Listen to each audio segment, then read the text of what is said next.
I'm Tracy Sulkin. As the Dean of the College of Media at the University of Illinois Urbana-Champaign, it is my great pleasure to welcome you to the 2020 Ebert Symposium series and our discourse on the film and media industries.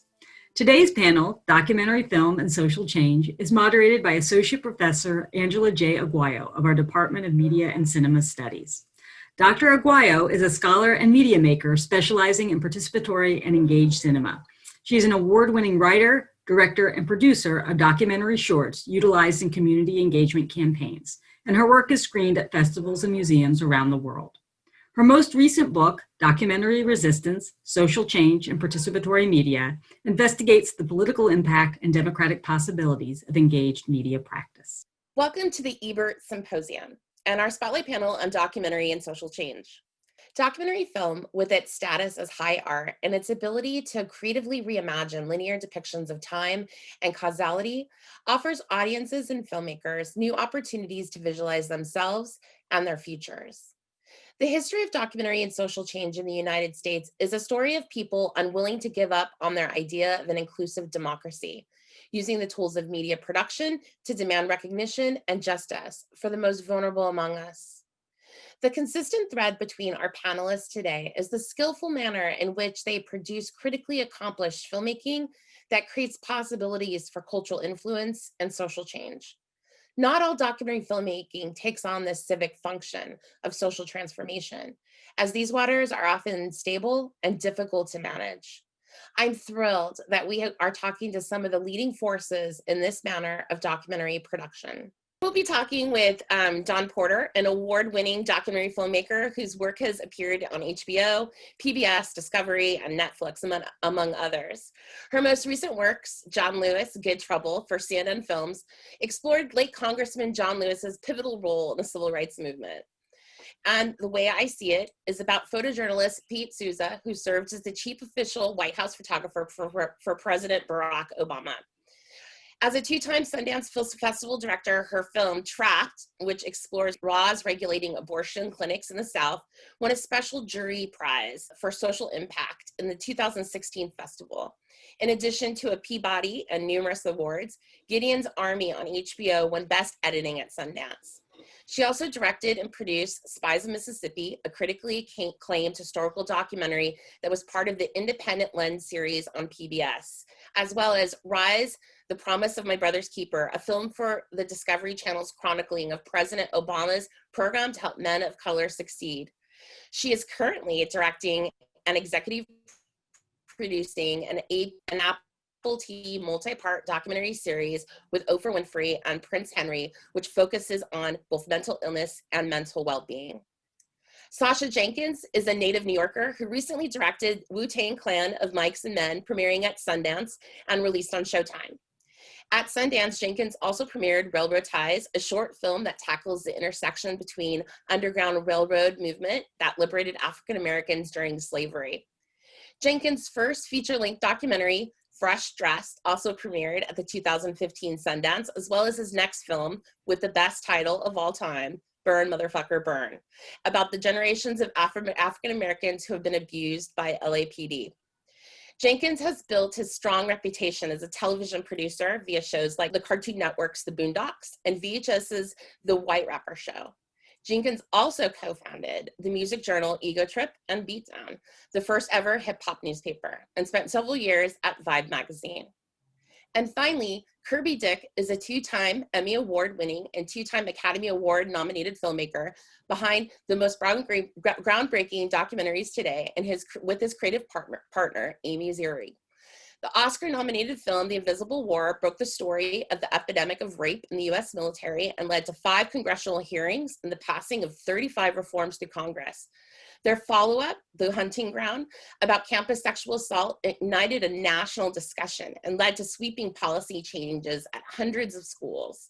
Their most recent film, On the Record, now streaming on HBO Max, follows a music executive as she faces her decision to become one of the first women of color to come forward as part of the Me Too movement. Additionally, I have 2 fellow moderators and panelists, Jay Rosenstein and Alison Davis from the University of Illinois. Jay Rosenstein is a Center for Advanced Study Professor of Media and Cinema Studies. He is a Peabody and Emmy Award-winning independent documentary writer, producer, director, and editor whose documentaries have been seen on the national PBS series POV and Independent Lens. Rosenstein is the recipient of the 2010 Peabody Award for his documentary, The Lord Is Not on Trial Here Today, about the landmark First Amendment case that started the separation between church and state and public schools. The documentary also received 2 Emmy Awards. His best known documentary, The Groundbreaking in Whose Honor American Indian Mascots in Sport, has directly led to the elimination of American Indian mascot nicknames and logos at schools at every national level. Alison Davis is a lecturer in journalism with the College of Media. She has been producing national documentaries for over 2 decades. Her programs have received numerous awards, including several regional Emmy Awards and over 20 Emmy nominations. Davis produced documentaries for the Big Ten Network, but before that, she worked at WIL-TV PBS, where she was a longtime producer and host of Prairie Fire, a cultural magazine series about the people and places of Central Illinois. I want to begin today by talking about the balance between accomplished filmmaking and the challenging of conventional thinking. But before we get into that, I wanted to ask our panelists if they could talk briefly about how and why did you come to learn about the process of documentary filmmaking? And why do you choose this work over other professions? Well, I was a journalist for many years, but before that, my father, Horace Jenkins, was a documentary filmmaker. And actually, last film that he made before he left the planet, Cane River, was lost for nearly 40 years. And actually, our friends at Ebert Fest had a heavy hand in bringing that back to the world. So I was raised by a documentary filmmaking father, and my mom, she hailed from Haiti and she was a painter. And I think documentary film is the perfect combination of journalism and art. And always looking at Life magazine as a kid, looking at the photographs and, being taught early on that culture is a premium and culture is a big part of your identity. And knowing firsthand that there aren't a lot of people like me who always have the opportunity to tell our own stories, I figured, starting out at a young age, publishing my own magazines. I started out publishing a graffiti zine back in the 80s, and then I launched a hip hop newspaper. I realized that having a hand in telling my own story was very important. And so, I continued on with journalism and then crossed over into television and filmmaking. But to me, we're in a world where there's this whole idea of fake news and, journalism is under attack, but it's one of the most important facets of our society. And I had the great privilege of understanding that at a young age directly from my family. I just want to, I think she made a very interesting observation that documentary is a combination of journalism and art. And I think that is one of the things that certainly fascinated me. I started out in going to art school. I was at California Institute of the Arts, and which was actually a great education for me. And I sort of naively thought, well, I'm in Los Angeles, I can just very easily move into Hollywood. That actually was a real wake-up call for me. And I thought, well, yeah, I can get into directing films by making a documentary. I made a documentary and fell in love with it and decided I really didn't want to make fiction films at all, but I really wanted to stay in documentary. And one of the things that I find really interesting about documentary and actually documentary filmmakers is that so many people are so self-taught. I mean, and that, I think is very similar to my experience with artists. I mean, there's this quality of continual exploration, of not following any kind of guidelines, or you just continually explore. And that's what I just find always thrilling about documentary filmmaking, is every time you go into a new film, it is, you're going into a situation where you've never been before. You're interacting with people who you've never interacted with before. There are guidelines. Certainly there are best practices, but you're also inventing them with each film. And I find that so similar to art and art making. I loved that. And my father was a photographer. And so, we used to make Super 8 films when I was small, like some people do sports with their parents. Like that's what we did. We made Super 8 films. And then I became a lawyer. So I really respond to what both Sacha is saying and what Kirby is saying about, so I didn't go to film school, I went to law school. But I was a litigator. So the job of a litigator is to take something complicated and make it comprehensible. And then I could add, so I had this love of photography and I really liked photographing people. That was always my favorite, kind of subject. And then I realized you could make the people talk, like if you did documentary. But there also was a very strong, pull for me in what Sacha is speaking to in the not seeing a lot of people who look like me telling stories. And so when I started, reality TV was getting really popular, but it was getting less real. And, there were a lot of caricatures of people, which I thought was just crazy because people are so infinitely fascinating if you just listen to them. But I think, the what the TV people realized was maybe you need a little more time than the 13 weeks of filming, in order to find a nuanced story. And so it didn't work for TV.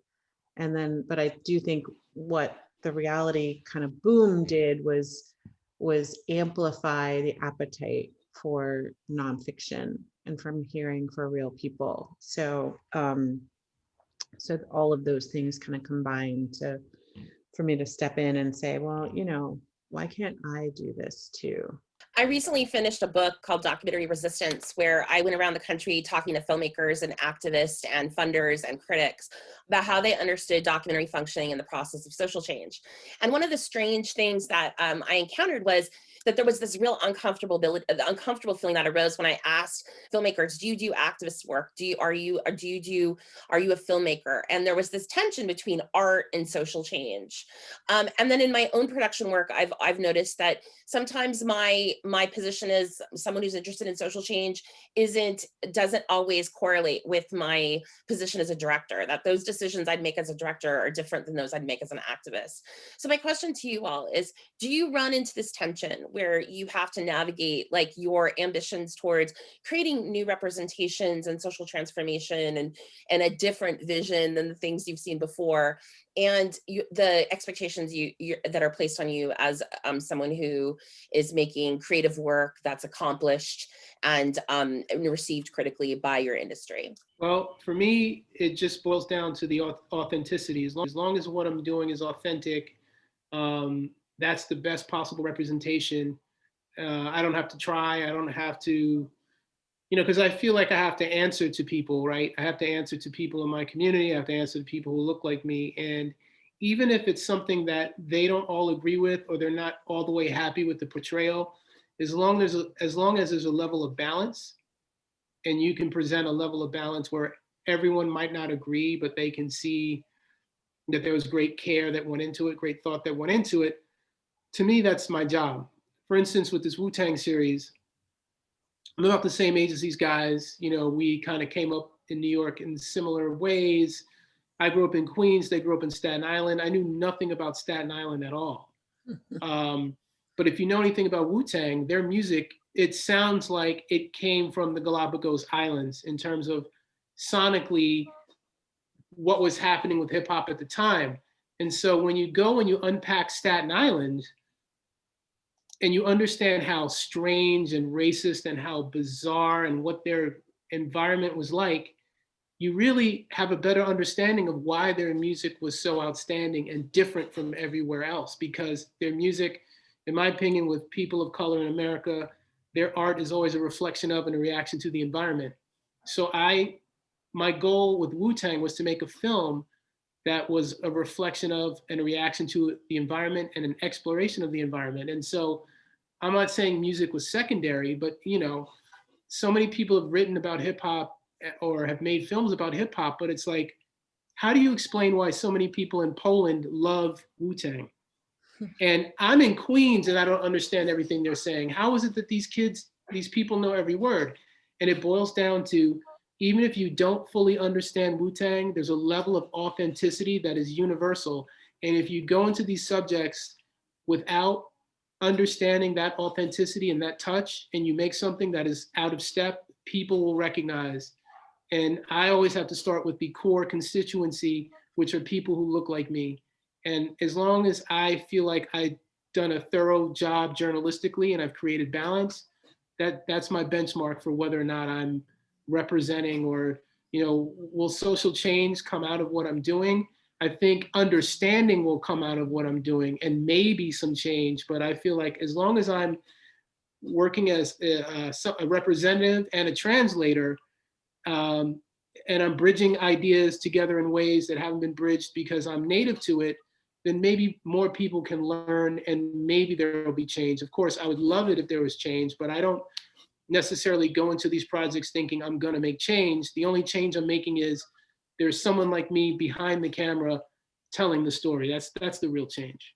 Yeah, I really respond to that. I feel like I don't describe myself as an activist because I'm not, but also because I think that would detract from the people who make it their life's work to select an agenda and they study it and they this is what they do day in and day out. And that's, for most of us, that's not what we do. That's not what we're trying to do. So I'm very happy if the activists want to use my work for their work. But it's, I completely agree. Like, part of if there's any activism is in choosing your subject and in doing your initial research and saying, what do I have to say about this topic? What do I have to add? What can I highlight? But there's beauty in the messy truth. And so, I think that is what I kind of aim for. One small thing that I'll add very quickly, the film that I made, Burn Motherfucker Burn, why did I choose that title? So many people wonder why are they destroying their own communities? Why are they doing this? So I went as far back as the so-called, loud New York City streets. I went as far back as the so-called Watts riots of '65, and juxtapose that with stuff that happened 25 years later. And what was the difference? It was police abuses then and police abuses now. And so human beings get to a point where they're just so angry. And I wanted people to understand why people felt like they had to say, in the 60s, it was burn, baby, burn. And by the 80s and 90s, it was burn, motherfucker, burn, because people were just sick and tired. And I wanted people to connect and understand that feeling. I wanted people to watch the film, no matter who you were and where you were from, and understand why Black folks in Los Angeles felt that way. Sometimes there is this way in which documentary has the capacity to place things on the political landscape for reevaluation that has profound political influence, even if you don't intend it. In fact, I think intention doesn't matter. There have been tons of films that have made change when they never even really began to even start it out in that way. One last thing I'll say. So I interviewed the chief of police in Los Angeles for that film, and they had to know some of the questions, but I went off the cuff. And then my last question was like, let me ask you a question. If you were me, how would you feel about the police? And it totally threw him off guard. And he said, well, when I first joined the force, I had long hair. So I would get pulled over all the time. And I didn't stop him from saying that, but he was trying to equate being a long-haired hippie, maybe an undercover cop, being pulled over all the time. He was trying to, relate to me, I guess. And it was a very awkward exchange. And I didn't stop him. I let him speak his piece. He was a nice enough man. But it was extremely awkward, and he retired not soon after that film aired. So not taking credit for that, but it was an interesting exchange. I think it's a very interesting question. I mean, there's definitely a tension between, the activists that are our subjects and documentary filmmakers. I mean, activists are a handful. and they should be. I mean, if they weren't, they wouldn't get their job done. But I also think there's an incredible collaboration. I mean, I think activists are undervalued in society. I think Black Lives Matter has started to help change that perception, but I mean, I view them, I mean, they're not artists, but I view them on the same stature as artists. I mean, they're out there completely on their own, you know, incredibly ambitious, trying to invent something. And that's a creative process. That creativity is very informative to me as a filmmaker. I mean, I find a lot of times where they have ideas of what to shoot that I would never come up with, and very inventive ideas, not just, oh, cover that, but you know, you could actually arc this whole little section like this. And that back and forth dialogue is really important. Of course, I mean, we have, but that's one of the reasons I love working with activists, because they're so passionate. I mean, most activists, I mean, almost all acts, I think, I mean, you can call them up at 11:30 at night and say, hey, I got this idea, and they're there. And I mean, that actually makes filmmaking a lot of fun, as well as very meaningful. Yeah, I think too, and also always reminding you to challenge convention. You know, like that's to me, like what the best activists are doing is they're always asking the why. And, you know, a lot of times, like, we're trying to get something done and you forget about the why, and the why is often like the heart of the matter. So it, like, I love working with the passionate activist people, you know, and just reminding myself that there's a purpose to this art, you know, that there is a purpose to it. Even if you're just trying to explain it, explain what they're trying to do, or amplify, you know, what their process is. Yeah, we're very well socialized into the commercial and industry aspects of documentary production, but the community and civic functions, which actually precede the commercial and industry functions, have been going on for a century, are like rich practices that I see threaded through all of your films, not just maybe even in who you're talking to, who you're asking questions to, what you're focusing on, but then how it circulates and how it has a life of its own post, you know, you're letting it go into the world. And I think Kirby has some really interesting examples of how this happens in very disparate ways. Like, even if you want it to happen, it doesn't mean it's gonna necessarily flow in the ways that you want it to. In regard to, we were talking about the sequence between how, you know, the hunting ground and the invisible were received really differently by the institutions you were trying to have a conversation with. Yeah, that is true. I do want to say, I just want to go back to activists, because I kind of want to stay on the love of activists for a while, because they put you through the ringer. I mean, I've experienced this, you know, on many of my films, all the way through the process, but certainly the first 6 months for me is such an educational process. No matter how much I know about the subject, I don't know anywhere near as much as they do. And their constant challenging in a very intense sort of way is really, in some ways, helps to form or forge the theoretical basis of the film.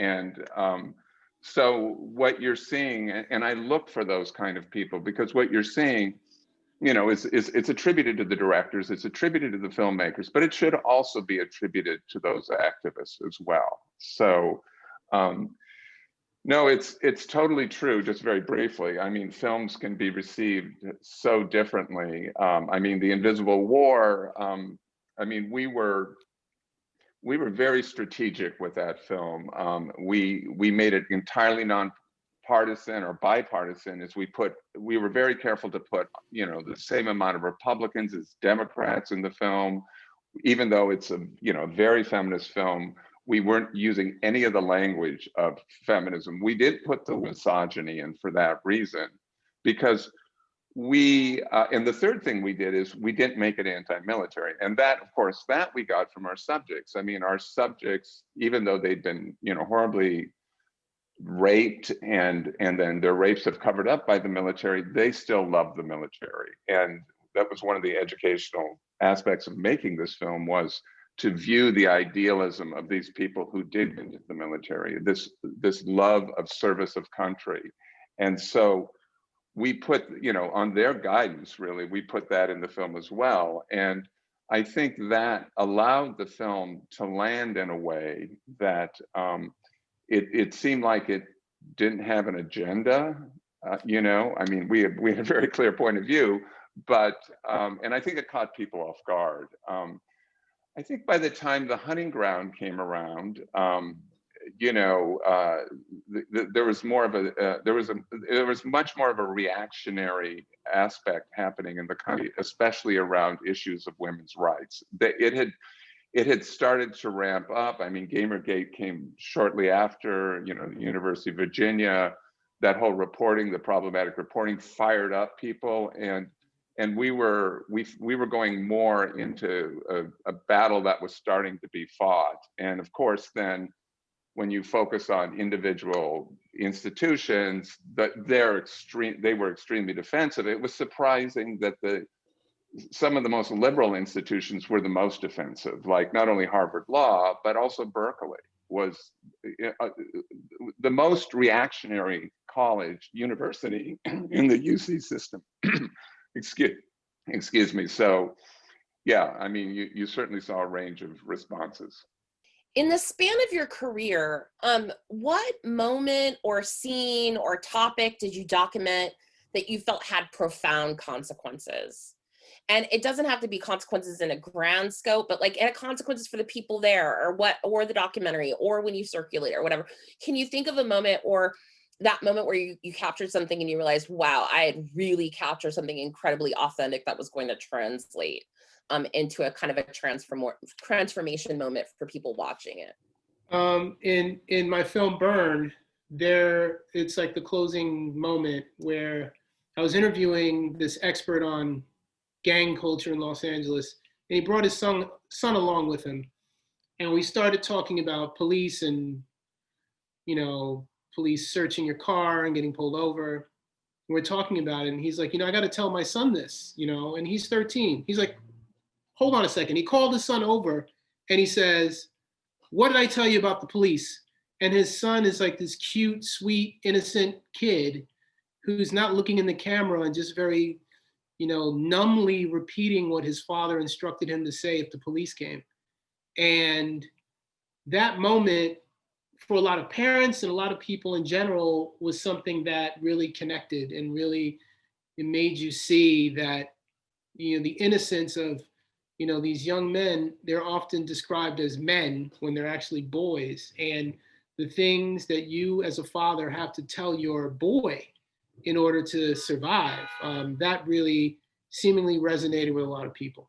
Yeah, I would, well, first of all, I have two sons, and I overheard my 13-year-old tell his 11-year-old brother a version of the talk.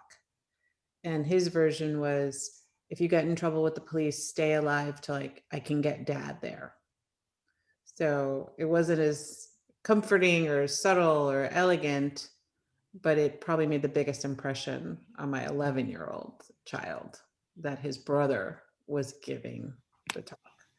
But for film, I think there's two things I can think of. One is in Trapped, the film about the abortion providers, the last interview I did with Dr. Parker, who's an African-American abortion provider, provides in the South. He mentioned that he didn't wear a vest. And, so he said that, he told it to me, it was open camera. This was literally our last interview after filming for several years. I knew he knew what he was saying. We're in finishing, and Colorado happens, a Planned Parenthood clinic, a gunman walked in and killed several people in a Colorado clinic. And I just was in a panic, called Dr. Parker and said, you told me you don't wear a vest. You want me to take that out? We're locked, but I can go back in. This feels really irresponsible. This is about to come out. And he said, they shot Dr. Tiller in the head in church. A vest is not going to protect me, and I don't live my life. He said, I knew exactly what I was saying. And I want people to know that I understand that I can't necessarily stay safe. And so that was one thing. And then the second thing that happened just recently is in the film The Way I See It, we interviewed a father, David Wheeler, whose son Ben was murdered at Sandy Hook.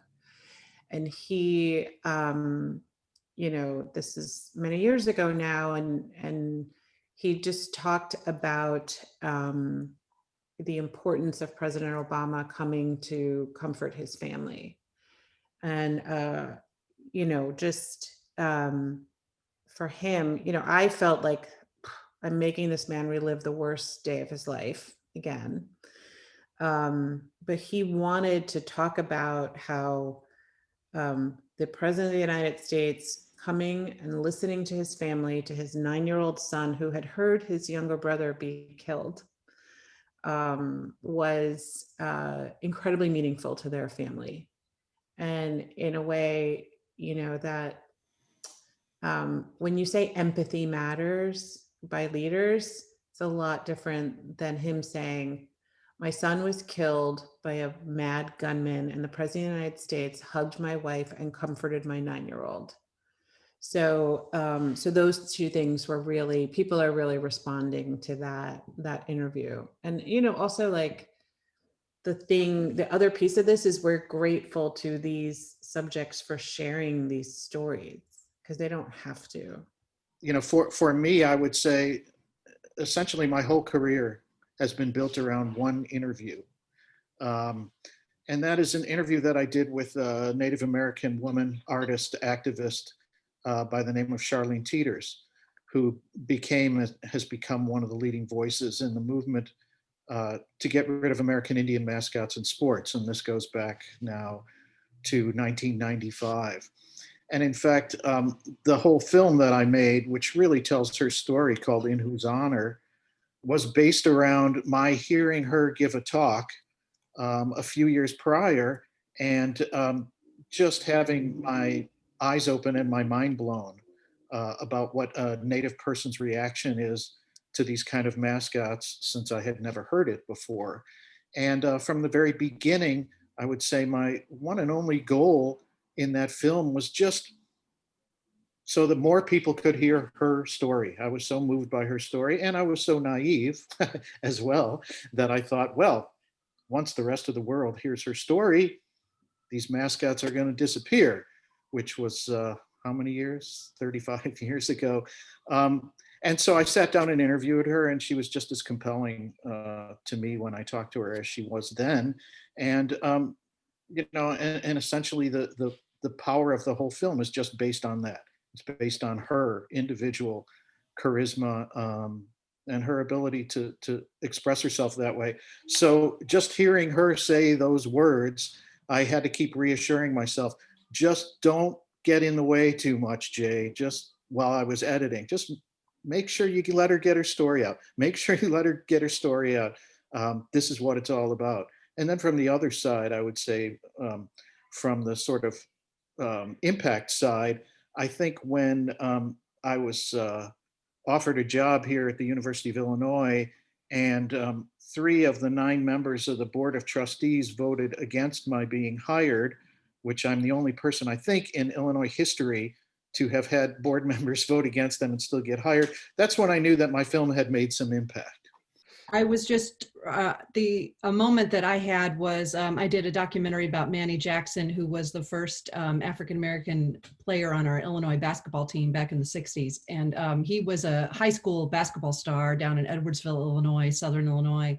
And we went back down to Edwardsville, and he wanted to, he had been kept in touch with all his high school teammates. And he and the one other guy, Governor Vaughn, were the only Black guys on their high school basketball team. And the town loved them, cheered them on, all followed them to the state tournament in Champaign. And he still had these great relationships with his teammates. And we went down, he was having a get together with them. And then out of the blue, he really decided to confront them about when he was in high school and they would win all these games and they'd go to the restaurant to celebrate. And he and Governor weren't allowed to sit in the restaurant. They sat in the kitchen, and none of the teammates came in and talked to them or shared that victory with them. And that was just a really surprising moment for us. And I felt so glad that he had that opportunity to talk to them and they had a chance to share their memories. And it was he mentioned it when we screened the film that it was really healing for him, and how if he peeled back, he always has this scar there, and it was a good way for him to bring that out to his teammates. So I was very thankful for that. But one thing I love about all of your films is the mastery that you show when you're interviewing, whether it's Drew Dixon or John Lewis or Nas, that I see that connection that you build with them, that trust. And I would love to hear a little bit of your insight on how you build those relationships with your subjects when you're doing the interviews. Well, that's the number one thing. I mean, I equate it to Christmas time. Me and my mom and my sister and my parents split up. We were living in DC and we moved to Queens, and my dad moved to Harlem. And in Queens, I had a whole other set of cousins that I didn't really know that well. And I'll never forget, there's the big table with the adults, and then I had a table in my room, and it was me and my cousins. And I had to get to know these people. And so I had to entertain, I had to try to connect with them. And so that's how I go into every interview. It's kind of like, you're my cousin that I don't know. How do I find a way in? And to me, the secret sauce is listening. I see so many people, and I know this from journalism, they go in with a set of questions. What's your favorite hamburger? I love this hamburger. Okay, next question. Like, if my answer is I love hamburgers that are magenta, then that's going to open up another door that I'm going to go down. And so when your subject understands that you're listening and you're interested in them, that's how you sort of, this is the cliff notes, but like, this is how you build trust, by actually paying attention and being interested. And someone said during this panel that everyone's infinitely interesting in one way or another. And I agree. I think everyone has an interesting backstory. How did your parents come together? Why do you exist? And so I see that in everyone that I meet. And if I'm tasked with having an interesting conversation with someone, I'm gonna really try to listen and understand where they're coming from, and having it's less of an interview and more of a conversation. That's kind of my approach. And I think people can see that in the work. Yeah, I think you bring up a very interesting point about this issue of empathy and listening, which I think is one of the things that's very important and that documentary filmmakers do well. And there is a difference between a documentary style of interview and a journalist style of interview. Obviously there are journalists who do our kind of interviews as well, but you kind of saw it in Spotlight, which I thought was very revealing, is these, and very accurate, that, it was being reenacted, obviously, but you had these journalists interviewing people about very important subjects, talking about the most intimate part of their lives, and they keep a distance. And that's what they're trained to do. And, I really respect that kind of training. But what we do is different. There is an empathy. The reality is that we are invested in these people. They are invested in us for years. And that's all kind of comes into the interview process. And so, I have to say that, I work with Amy Ziering, my co-director, and she does nearly all the interviews. And so she develops this very empathetic, safe space where people can say whatever they like. They can, if they say something they feel like I don't want that said, they can say, no, I can, please don't include that. They have this entire range of what to do. And one of the reasons I work with her is she's so, expert at that. One last thing I'd like to say is, obviously verite footage, verite filmmaking is wonderful. It's completely seductive. But, I really think, conducting an interview and cutting an interview in some ways is even harder than certainly than cutting verite footage. I mean, there's something about there's a real art to that. And sometimes I think it's given short shrift. It's like considered not the same level. And I don't think that's true. I mean, I think what's going on between an interviewer and interviewee in a documentary film, both in the actual interview and then in the cutting process, is a very profound and rich and complex process that is completely at the level of verite filmmaking and cutting. I really agree with that. And I think it's important to point out this. It is a conversation born of real curiosity and interest in really understanding. I think like we're not about the gotcha, but more about understanding. And I think too, the other piece of it is finding and creating the environment in which your subject feels comfortable enough to access their story and to say what they want to say. Like I always say to people, this is your interview. It's not my interview. It's my job to help you explain whatever it is you really want to say. So it's one of my favorite things to do. And like when it goes well, there's like a cadence to an interview where you start and people are a little nervous, you settle into it.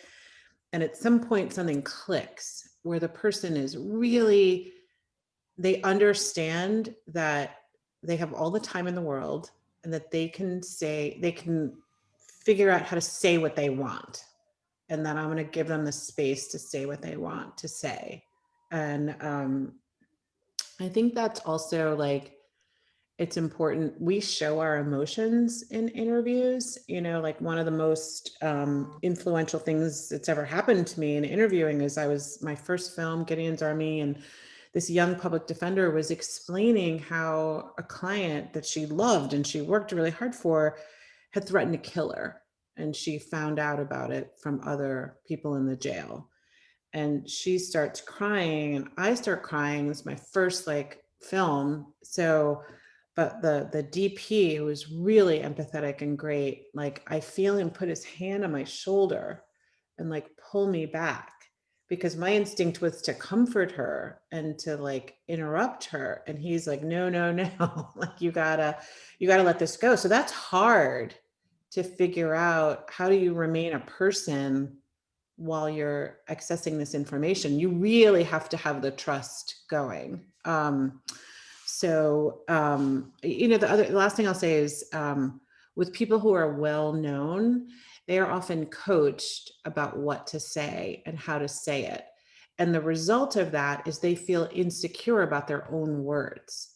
And so explaining to them, I don't want your standard, your PR person coached you through things. So I had the experience recently of interviewing a sports star, and he told this really deep story. And I was like, I've never heard that before. And he said, no one's ever asked me. So I think it's really important, particularly for well-known people. They want you to treat them like people, not about not like a basketball star or a musician or whatever. People are people, and figuring out how to, communicate that you see them as people and not their career or the thing that they're famous for. That's really important too. Yeah, I would also say too that, when you're working with people who have experienced a lot of trauma and a lot of marginalization and oppression around what you're speaking about, that trust actually is needed at a much higher level. And that I would even go further, that sometimes there needs to be a contract. You need to know my intentions with what I'm going to do. and how I'm going to kind of put this story out there. Because, you know, I had a subject tell me once that was profoundly impactful on me, which is, she said to me, Angela, I'll tell you my story, but I want you to do something with it. And so I'm not going to excavate this pain. I'm not going to excavate this trauma unless I know that I feel confident you're going to do something to transform that with what you create. And that contract is really important for those conditions, I think. I'd like to, if you don't mind, pick up on the question that Alison asked and ask another question that's related to this. In that, coming back to the beginning, which has to do with that inherent tension between those two legs of documentary, or two roots, or two parents, I use different descriptions, which is journalism and art. And I come from a journalism background, and I hear, Sacha, you also come from a journalism background. And of course, part of that tension is the difference between being all in for intimacy and maintaining a certain kind of distance and a certain level of perceived objectivity, for lack of a better word. And so I think I'd like to hear how our other panelists deal with that. I think when we're talking about, everyone was talking about, of course, listening and empathy and all those things. And it's obvious when you nail it from the way your interviews turn out. But in one sense, I think it's one thing to be listening and empathetic, say, to a victim of sexual assault in universities, as you know, as Kirby had to do. What happens when you go to the other side? What happens when you interview the person who represents something that is in complete opposition to what you believe in and probably what the film is going to be about? Do you try to create that intimacy, and is it fake in a way to try to draw them out? And I'm just curious how all of you balance that other side and that tension between, again, journalism and art.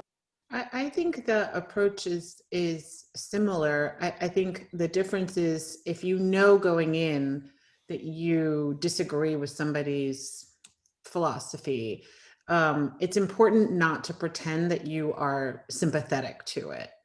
So, you know, I once interviewed the lead of the White Citizens Council in Mississippi. Under no circumstances did he believe I was for segregation. And what I think worked in that interview was, I actually really was curious about what motivated him. He, you know, and I said to him at one point, I said, Mr. Harned, we are having a respectful conversation. I said, it's really hard for someone my age to understand why segregation was so important to you, why, you know, the presence of Black people scared you, or what, or how, use it in your words. And he said to me, segregation was tradition, and we like tradition in Mississippi. And I think, you know, like, that's the best he could do, because he also at some level knew there wasn't any rational reason to be afraid of people. So he wasn't a Klan member, he wasn't that, but he was a racist, and he was part of a governmental system that tried to enforce segregation.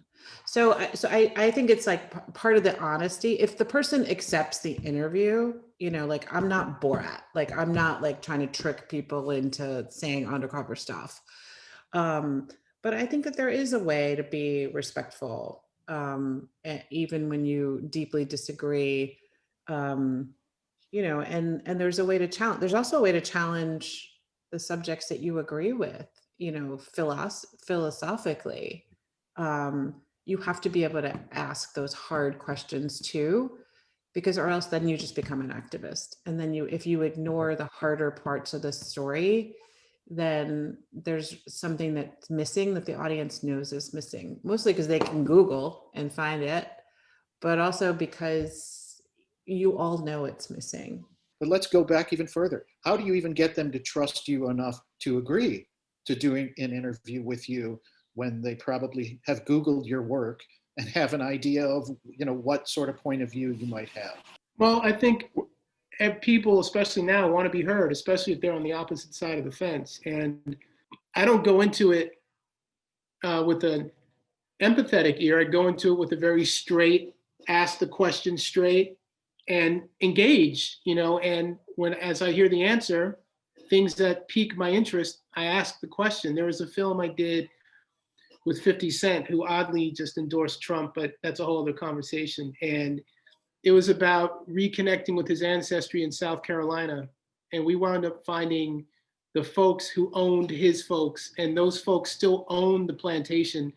And he had a great aunt who still lived there and had driven by this house a million times and had no idea that her family had this history. And so there's a museum there dedicated to an organization called the Red Shirts. Who are the Red Shirts? They are the precursor to the Klan. And this totally fine, nice enough older, white woman was giving 50 Cent a tour, giving us a tour of the property. And, they had all these tributes to these red shirts who were racists. And slavery came up and she said, oh, the slaves were treated completely fine. They were like family. And 50 Cent is dumbfounded. So I said to him, I'm being Cyrano in the situation. I said, ask her how she knows that. So 50 Cent says, well, how do you know that? And she's like, well, I knew one of the slaves. And I'm like, and many of them came from Mongolia. And I'm like, let her talk. Just let her talk. So she talked about Mongolian slaves and she talked about knowing slaves, which was not physically possible. But it was a totally fine conversation and she put it out there. There was no reason for me to judge her. When she said something I didn't understand or didn't make sense, I would say, are you sure? And it was what it was. But I don't go into any of these situations. I'm very straight with folks that I might not agree with because I want everything to be clear and I want them to feel like they're getting the respect that they deserve. Oddly enough, they might not deserve it, but journalistically, they deserve that respect. And so I'm very straight with my questions. I mean, I would add to that. I think people, engage in news with us because, you approach them and you say, we really want to hear your side of the story. But for me, I think, it's important to keep in mind that these people have been able to tell their story in the broadest possible way. They have the power. And so I think, I certainly feel that I have an obligation to do this interview in such a way that it gets beyond the PR front that they've been able to put out for decades. And so, I mean, we certainly do an incredible amount of preparation to see how they've responded to every question, to see where there may be angles in to get a more truer perspective on what's really going on. And but at the same time, like Sacha says, I mean, it's a respectful interview. I mean, there's a warmth there. They've chosen to do this, but I feel a responsibility to the audience and to the country, really, to ask these questions that are very rarely asked of them, and ask them in a way that sort of gets beyond the facade that they're going to put forward. And so, I mean, it's I wouldn't say it's a tense experience, but it's a very challenging experience. I mean, you're in this situation where they're so expert at pairing everything that you've got to find a way around to get deeper into the truth. We are nearing our end of our time here with each other at the end of this hour. And I wanted to just put out one last question, if you could briefly entertain that for the whole panel. And that is, we are going under an incredible amount of shift in our culture and our society around pandemics and protests and social upheaval and the thing about this moment is that things become upended and they reshuffle and they reorganize in ways. Historically, that's what pandemics have done. Historically, social crisis produces these kinds of moments. And this impacts all industries. They have to rethink who they are. They have to rethink how they do business. So my question is, how is this moment reshaping how you do your work, how you work with others, how the possibilities, I think, is what I'm really interested in, although we're all really, really aware of the constraints. Do you see any possibilities in this moment and how it might be shifting storytelling? Like, I'm starting to think about cross-platform storytelling. That's micro storytelling. That seems to be where a lot of people want to kind of think about storytelling in different ways. And so I'm wondering how you all see this moment and what you see in front of you. Well, I'm finishing a film about Rick James for Showtime, and there are a few interviews I needed to do that were in California. So we got creative, you know, there are folks with hazmat suits who operate cameras and sound, and we secured the talent and they set up the cameras. I approved the shot, and I'm sitting right now is where I conducted my interview. And I was able to look the subject in the eye, and I think I got a fairly competitive conversation going, you know, on par with what I would have gotten in person. I mean, there's a big difference, of course, but considering the circumstances, I felt like, thankfully, most of the film was in the can, but for what I needed to do, it felt good, and I felt like I got what I needed. You know, how is that going to evolve? We'll see. I mean, you know, it feels like folks are adapting and people are working again and finding creative ways to do it. You just have to be extremely careful and cautious. And I hear now in Los Angeles, there are folks who are on set whose job it is, you know, on behalf of the state or whatever, to make sure that people are following protocols. So that's probably where we're going until things change. But it's possible. Things are happening. Yeah, I mean, just briefly, you know, we're very careful when we do these interviews. I mean, we tend to now to work a great deal in studios with green screen. You shoot, and there's an hour in between where you can air it out. We try to, you know, we have a DP and a production coordinator that travel together, so in a sense they're a pod, and they really do everything, sound, everything else. And so, you know, we limit exposure, and then we do the interviews remotely. And so far it has worked out very well. I mean, it is a huge responsibility, because oftentimes you're interviewing people who are accomplished, and those people are, you know, in their 50s, 60s, 70s, so they're at greater risk. But we've really tried to lessen the risk as much as possible. I think too, you know, documentary filmmaking is always hard. There's always some challenge to every movie. So I think it's even harder now. So I think it's like incumbent upon all of us to be even more judicious with our choices. Like, it's really got to be worth it to make a film, both like to have something to say and to, there's no situation without risk, right? So, you know, I wouldn't say, is this worth it? But I am thinking in choices about both my time and like what I'm asking my collaborators to do. You know, the calculus is probably even more, you know, acute to really, I don't think I just jump into things and say, oh, how's this going to be? Like you really have to have a lot more care of forethought before starting something, because it's going to be harder, you know, for the next year. We're probably, this is probably like what we got, you know. When we're talking about this particular moment, I'd like to shift that just a little, rather than focusing on the pandemic. What I wonder about is this moment in terms of media and where we're at. And what I wonder about is, can a 1 hour or a 2 hour standalone single documentary film on a social issue really have the kind of impact that it had 10, 20, 30 years ago in the world of TikTok, in the world of YouTube?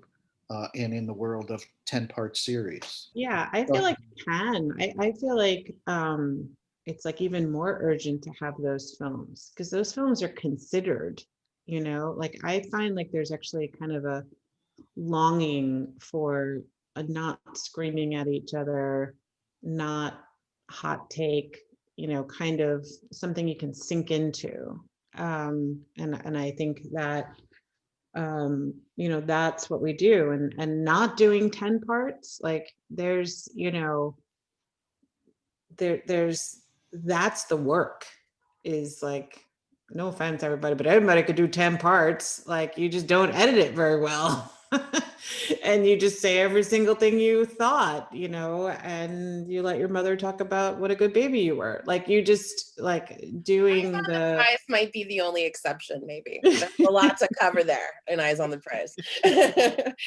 I think the 10 parts now, and you know, it's just it's a different animal, it's a different exercise, and I think that the restraint is really valuable to me, and having to make those decisions.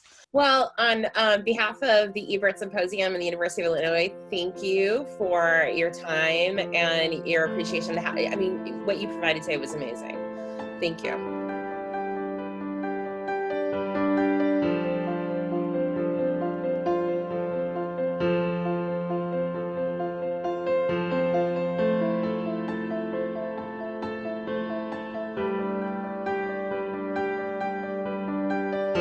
Yeah, thanks for a great conversation. Yeah, thank you. It was wonderful, actually. Yep. Very wonderful. Yeah, it was a real Yeah. honor to meet all of you. Thank you so much. Your films have provided a lot of hope. So thank you for all of Keep your doing films. all the good work. Thank you.